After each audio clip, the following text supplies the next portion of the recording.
Greetings, my name is Kerry and welcome back to my channel. Today I'm bringing you a tag video and this is the Royal Kingdom tag. Now there are several different but similar versions of this tag going around, so the version I'm doing was created by Jasmine over at Novel Thoughts and I'll tag her original video down below. So this is a bit different to some other tags because instead of a series of questions you are building your own kingdom, which I quite liked. So you're choosing characters from different books to populate your kingdom essentially, or well, to populate your royal court. I saw Jasmine's video and thought it was a really clever idea, so I thought I would jump in on the action even though I've not been tagged. Again, I keep doing videos where I've not been tagged because I'm so new to this, people aren't tagging me yet. So if you want to tag me and stuff, please tag me and stuff because I love doing tag videos. So the first role you have to fill is king or queen of your kingdom, and you can choose to be king or queen yourself. So I'm going to choose to be queen of my kingdom, and then I'm going to choose, well, as I'm going to be queen I won't have a king because I'm going to be in charge obviously, so I'm going to choose my prince consort, and I've actually picked the same person as Jasmine picked, so but even before she said who she was picking I knew who I'd want my consort to be, so we might have to go to war over this, I guess. But that is Mr. Knightley from Emma. I think he's really level-headed. I love the way that he gently pulls Emma back in line when he thinks she's doing something that she shouldn't be doing, but he does it with such love and such care that you don't feel like he's putting her down. And that's the sort of man I need in my life. He owns a big estate himself, which he runs and manages, and also helps Emma with her role, but he's willing to give up his own place in a sense because, spoilers, at the end of the novel he agrees to move into Emma's house with her and leave his estate vacant so that he can help her look after her father because she couldn't leave her father on his own. And just his goodness, his generosity. One of my favourite scenes in the book is when he agrees to dance with Harriet even though he doesn't really like dancing because he doesn't like seeing her on her own, and that's just it shows the goodness of his character. So he is my pick for my prince consort. Maybe we could clone him so that we can both have him. Jasmine, let me know what you think of that idea.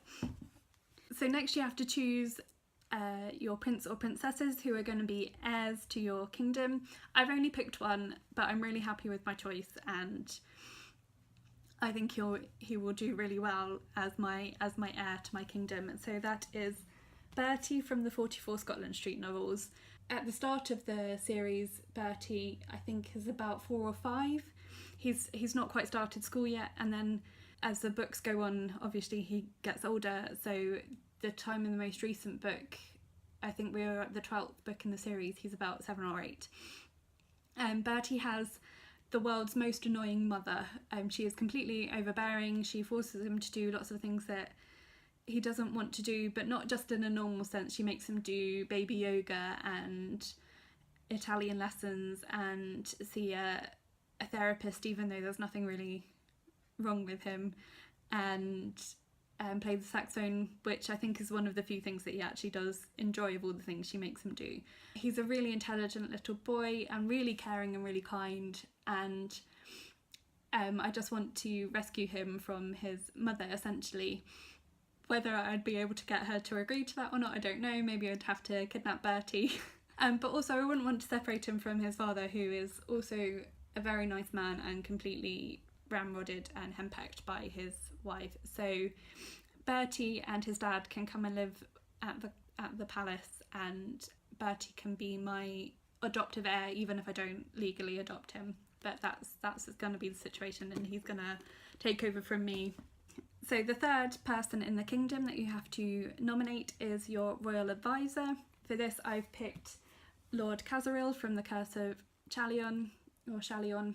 This is a brilliant fantasy book. It's not very well known, I don't think, so if you haven't read it, go and look it up because it's a book that it's got loads in it. It's got adventure, action, a bit of romance, Some really quite deep and serious stuff happens, but then it's also really humorous. Lord Cazorel as the central character is just so brilliant. At one point reading this book, I was laughing so much that I had to put the book down. Cazorel has been through quite a lot by the time the book starts. He's essentially fallen from grace, but he finds his way back into working for a royal court and just proves his worth again and again to the kingdom he's working for. And so that's why I want him on my team. I want him as my royal advisor because he knows his stuff and would give really, really good advice, I think.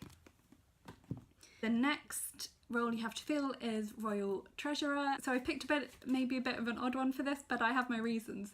So for this, I've gone for Ebenezer Scrooge from A Christmas Carol, because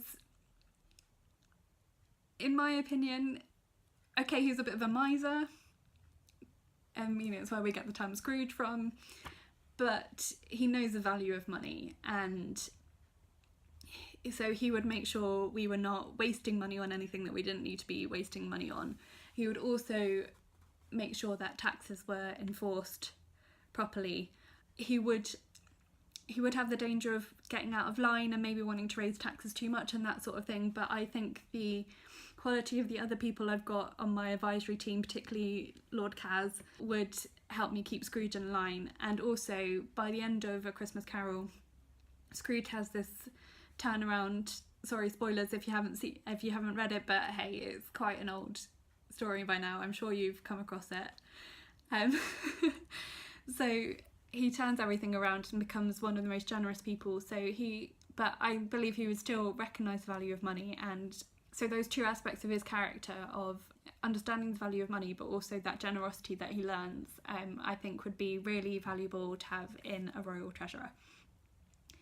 The next role in your kingdom is royal diplomat. For this I've chosen Tom Hazard from How to Stop Time by Matt Haig. This was one of my favourite books of last year. Tom Hazard is a character who has a genetic mutation, which means he has a much longer lifespan than the average person. So at the time of the novel, he's been alive for 400 years, and the novel goes back and forth between the different ages he's lived through and his modern life. So I thought he would be a really good royal diplomat because he's lived in a lot of different countries over his 400 years. He's experienced a lot of different cultures and had to learn how to survive without giving away his secret that he's much older than everyone else around him. So I picked him for royal diplomat because he would know how to fit into different situations and how not to offend people, because he's learnt the hard way about how to fit into society and to lots of different societies because of the amount of change he's seen over his really long lifespan. So I thought he'd be a really good diplomat. The next role is Master Scholar, and this is where I've broken slightly from fantasy. Again, actually, most of these aren't fantasy characters, but never mind. For this character, I'm branching into science fiction. So I've picked Sidra from A Closed and Common Orbit. So Sidra is an AI, an artificial intelligence system, essentially. But she finds herself, so she was designed to be the AI for a ship, but she finds herself at the beginning of the novel in a body kit, so she looks like a normal human, but she's actually an AI. And so I picked her because she has a large memory bank, she has a thirst for knowledge as well, and she's used to assessing and ordering information and storing that information, and she learns how to cope with doing that while in her body and without being able to access information all the time. So to me, she was a good pick for someone who understands the value of knowledge and has that real yearning for research and to know more and to look into everything. So I thought she'd be a really good person to not only record the history of the kingdom, but also to research into different aspects that we might need to know, particularly if we're looking to make peace treaties with other nations. She would be able to research into their history and that sort of thing. So so she's my pick for Master Scholar. The next role is for Court Jester, and for this I've picked one of my all-time favourite book characters. So that is Paddington Bear. I still love reading about his adventures, and he gets himself into some really crazy fun situations. So I think he'd be really entertaining as a court jester, because he could just tell us about some of the different things that have happened to him. He's just really sweet as well as a character, and just really lovable. So I'd love to have him as part of my royal court, and I think he would be very entertaining for when we had banquets and such.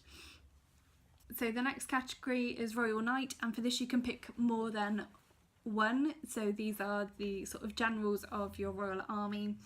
So I've actually ended up with 4 because 2 of them go together.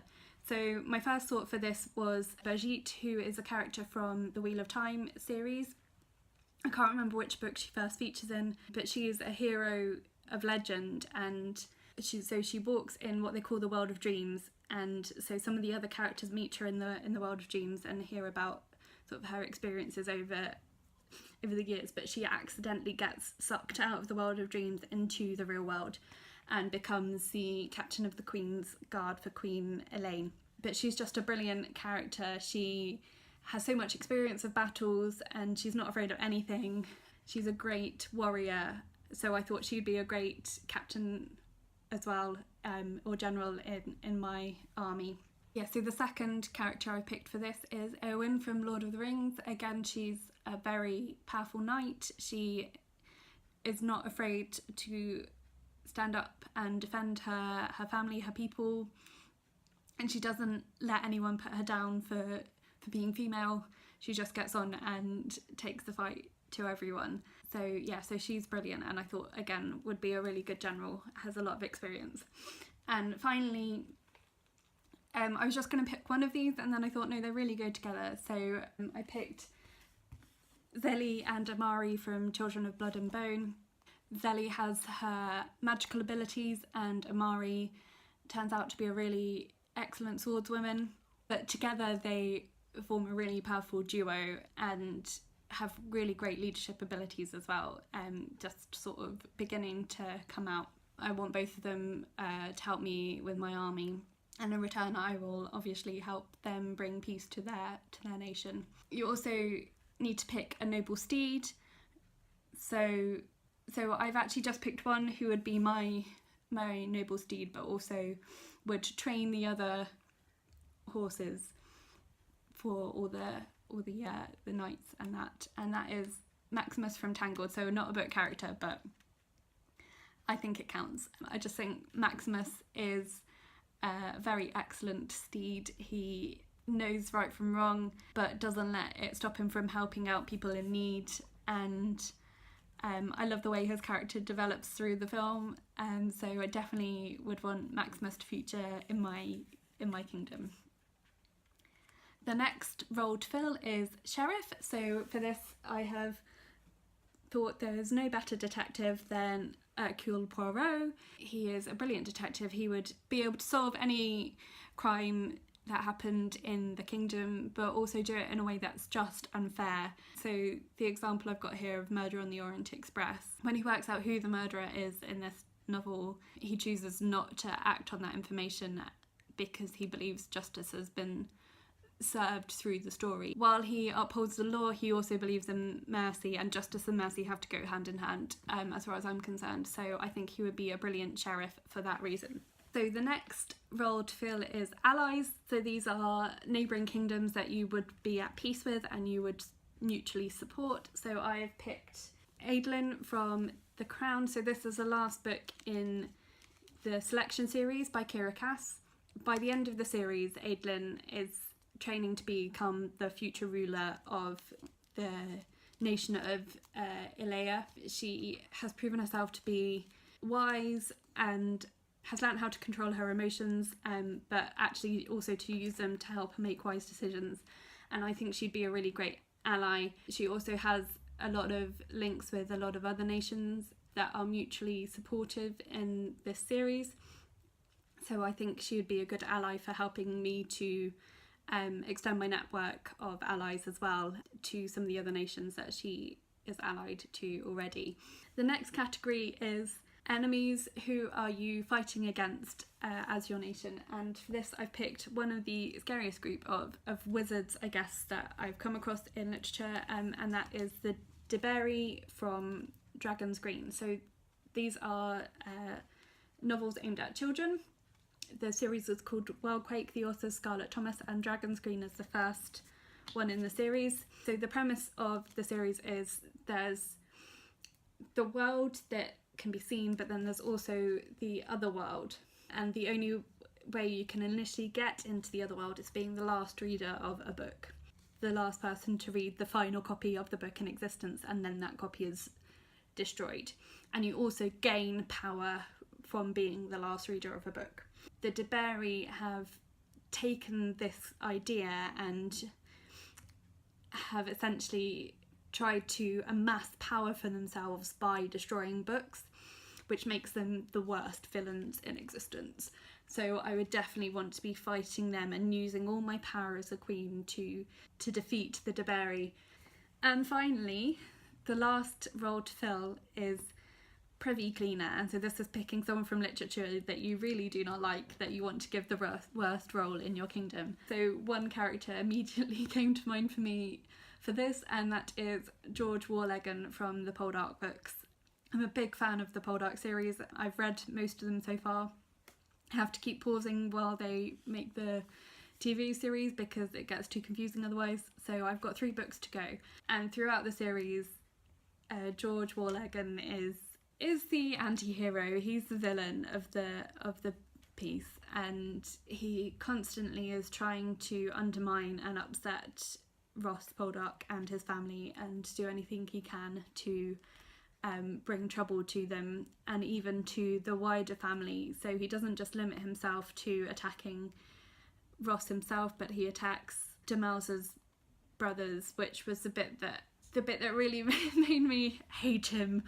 He's a character you love to hate. At the point in the series I've got to, George has experienced a little bit of getting his comeuppance, and I'm interested to see how those stories develop. If you haven't read the books, really do. If you've seen the TV series, there is a really good adaptation, but it can only do so much, and there's so much more depth and quality in the books, so really, really highly recommend that series. So that is it for my Royal Kingdom. Let me know in the comments if you agree with any of my choices, or if you have any suggestions for yourself. If you haven't filmed this tag and you'd like to, please consider yourself tagged. I'd love to hear who features it in your kingdom. So thank you very much for watching, and I'll talk to you again soon. Bye!